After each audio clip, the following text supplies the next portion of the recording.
What's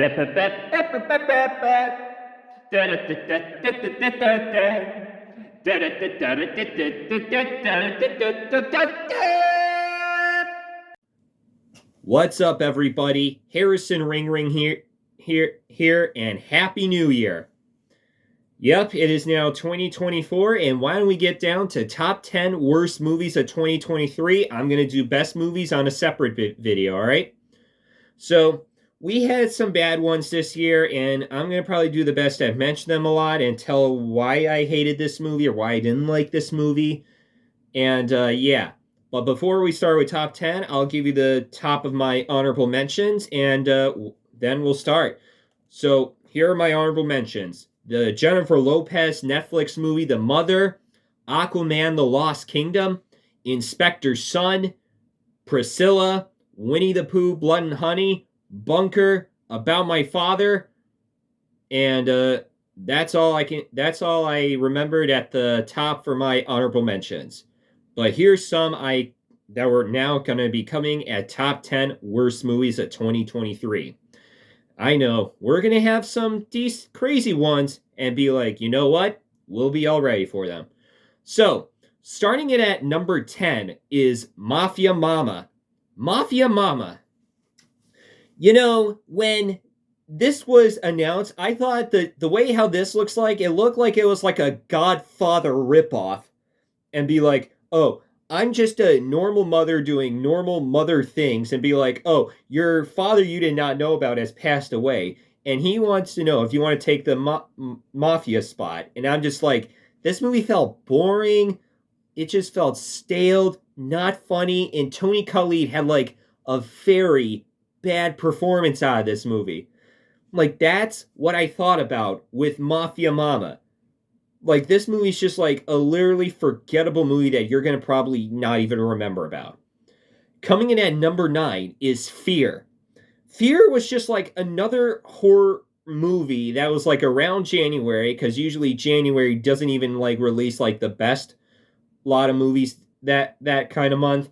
And basically with Fear was just like another stale, forgettable movie that was so boring, which it was like such a snooze fest that you probably could not even remember about on like the next day or two.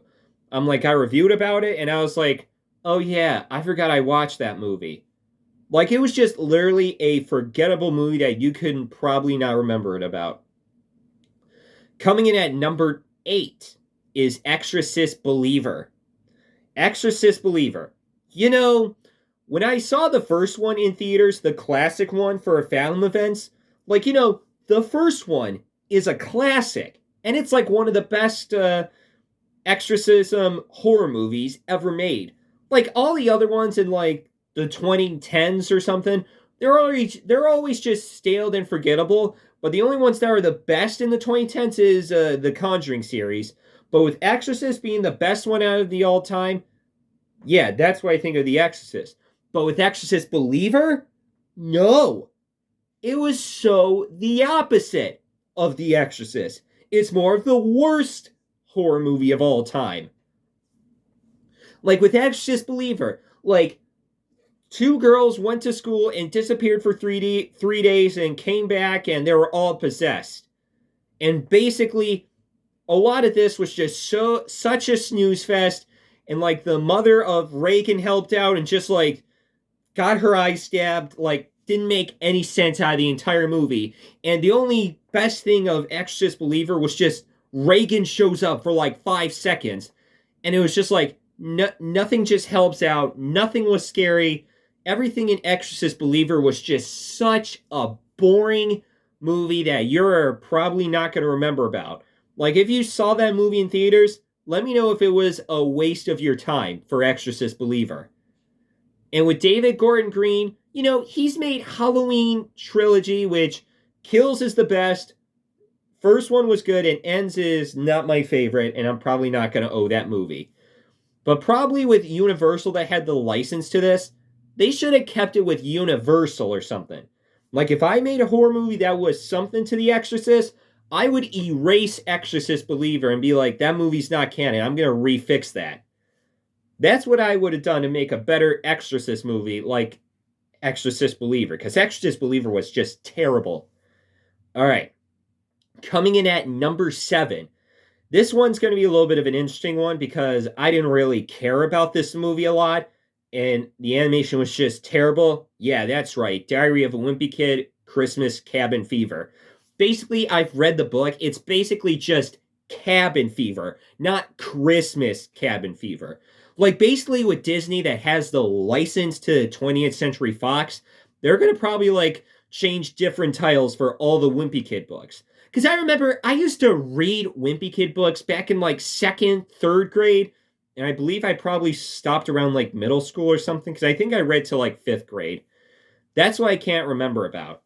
But, basically for Christmas Cabin Fever, like, the first Diary of a Wimpy Kid movie, the animated one, was not even on for an hour, and it was just still boring and terrible. Second one was I couldn't even care less about Roderick Rules. Like, the live-action Roderick Rules was way better, and same for the first one. That's just Diary of a Wimpy Kid.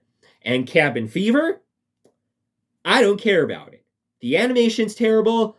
The jokes are just as corny as ever for children. And I'm probably not going to remember this movie in like 5 days or so. I did remember watching it, and I'm just like, oh yeah, Wimpy Kid. And if they ever make another one, I'm just not going to care. So that's all. So coming in at number 6 is The Pope's Exorcist. And honestly, with The Pope's Exorcist, Russell Crowe had such a terrible performance out of this movie. I hated Pope's Exorcist. Like, I think the acting was terrible. It was just like a huge movie that was just like a waste of my time. Like, that's what I thought of The Pope's Exorcist. Like, the CGI was bad, the acting was bad, nothing was just good in that movie. Like, it's like a film that I would not care less about. Like, when I watched that movie, I was just literally bored out of my mind. That's what I thought of Pope's Exorcist. And the comedy's terrible, the jump scares were terrible, everything was just not good. So, coming in at number 5 is Elen. Elen, which it stars Thomas Mackenzie and Anne Hathaway. Basically with Anne Hathaway, who's like a psychiatrist at a prisoner, and then it's like Elen like works there as like I don't even know. Like, basically with this movie, it's just like, I like them as friendship, but the entire story felt so flat. The acting was fine, but I just felt so bored, and I couldn't care about that movie a lot. I literally couldn't care about Elen. Like, it's just not great, not good acting enough for this movie. Like, it just goes to the end after Elen drives to New York, and basically after they like buried a body, just like nothing happens. Like, Elen's like more of a film that should have went like straight to digital. I don't know why it went straight to theaters, but it should have just went straight to digital. All right. Coming in at number 4 is Kandahar. Basically, Gerard Butler movies are just all about entertainment these days. You know, I like him in the Olympus Has Fallen trilogy. You know, the Fallen trilogy, you know, all that stuff. Basically with this one, Kandahar, I felt so bored out of that movie. Like, Kandahar was just one of the most boring films that I have ever watched on this planet. Like, I didn't care about it. I was like almost yawning or almost falling asleep out of Kandahar. Like, Gerard Butler had a bad performance. The action was okay, but a lot of the story was just like, this was just not careable. Like, Gerard Butler's not even the best at acting these days. So coming in at number 3 is Nefarius. So here's the thing with Nefarius, all right? So Nefarius, basically, it's just a movie where this guy interviews a prisoner, and it's like basically at a prison cell the entire movie. And it's just basically about like an execution of like, why did you do this? Why did you do that? It's like, can you go like one place of like a different spot, then a prison cell? And I couldn't really care about it that much. Like, the The jump scares were bad. The comedy was probably terrible. The acting was bad. I didn't even really care about Nefarius. So, here is number 2. And number 2, this is going to be a movie that's going to be interesting for you guys, all right? So, for number 2 is a movie that's going to be something you liked it, or you loved it, you thought it was okay, or you didn't like it. But for me, I hated it. And I know it's a kid's movie. I can understand that. I mean, kids are probably going to love this a lot.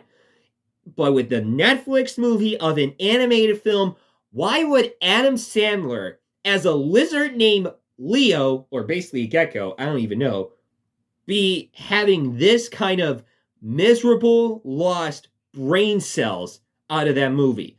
Like, Adam Sandler as a gecko, basically, that was like my last 2 brain cells out of this movie. Like, if you want a better lizard movie named Leo, just don't put Adam Sandler on there. Like, he's great as Dracula. He's done, like, a lot of better movies than Leo. Like, Leo just, like, it's just, like, a stereotype kids movie that's just, like, this is going to inspire, learn of, what will be, something of the future for children. And, yeah, Adam Sandler's Leo, it's, one of the worst Adam Sandler movies. So, number 1. Number 1's going to be a bit interesting for this one. You see, this is a movie that I couldn't stand this film. And why would they make a sequel? As of Meg 2, The Trench.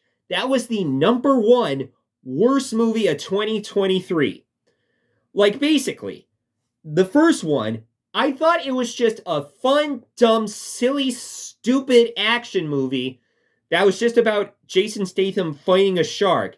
And the first one only did was 1 shark. But why would you do is have a pet shark in the first act that felt so stupid, and you go into the deep world, blow up the deep world, and 3 sharks escape, and you have to face a giant octopus. I thought the CGI was so bland, the comedy was terrible, the acting was terrible. This was the worst Jason Statham movie I ever watched. I couldn't stand that movie at all. I hated Meg 2, The Trench. This wasn't dumb, fun, silly, stupid. It was just dumb and dumberer. I mean, if they make a third Meg movie, go ahead. I'm not going to care about it. So yeah, those are my top 10 worst movies of 2023. I mean, what are your worst movies of 2023? You can comment down below. And stay tuned for the top 10. No, I'm going to go for top 15. I'm going to go for the top 15 best movies of 2023. So, see you guys next time. Leave a like, comment, and subscribe. Bye-bye.